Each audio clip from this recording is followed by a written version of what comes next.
Hi எல்லோரும் எப்படி இருக்கீங்க? மீன் பொழிச்சது இந்த ரெசிபி தான் இன்றைக்கி நம்ம பார்க்க போகிறோம். நான் இன்ஸ்டாகிராம் ஸ்டேட்டஸில் வச்சுருந்தப்போ நிறைய பேர் என்கிட்ட ரெசிபி சொல்லுங்கன்னு கேட்டிருந்தீங்க. இன்னும் சிலவர் எந்த ஹோட்டலில் வாங்கினீங்கன்னு கேட்டிருந்தீங்க. ஸோ அவங்களுக்காக தான்.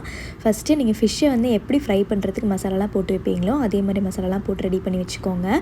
இன்னொரு கடாயில் தேங்காய் எண்ணெய் எடுத்துக்கோங்க. கடுகு, கருவேப்பிலை, பெரிய வெங்காயத்தை நல்லா பொடி பொடியாக கட் பண்ணி வச்சுருக்கேன். அதையும் சேர்த்து வதக்கிட்டு தக்காளியும் சேர்த்து வதக்கிக்கோங்க.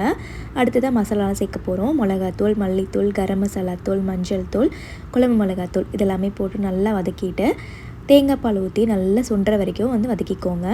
தனியாக எடுத்து வச்சுட்டு ஃபிஷ்ஷையும் ஃப்ரை பண்ணி எடுத்துக்கோங்க. ஒரு வாழை இலையை நல்லா வாட்டி எடுத்துக்கோங்க. அதுக்கு மேலே நம்ம ரெடி பண்ணி வச்சுக்கிற வெங்காயம் தக்காளி பேஸ்ட் இருக்கு இல்லையா, அது ஃபஸ்ட்டு போட்டுக்கோங்க. அதுக்கு மேலே நம்ம வறுத்த ஃபிஷ்ஷு, திருப்பி அதுக்கு மேலே நம்ம வச்சுருக்கிற வெங்காயம் தக்காளி பேஸ்ட்டு இதையும் போட்டுட்டு கொத்தமல்லி இலையும் தூவிட்டு வாழை இலையை நல்லா பொதிய மாதிரி கட்டிக்கோங்க.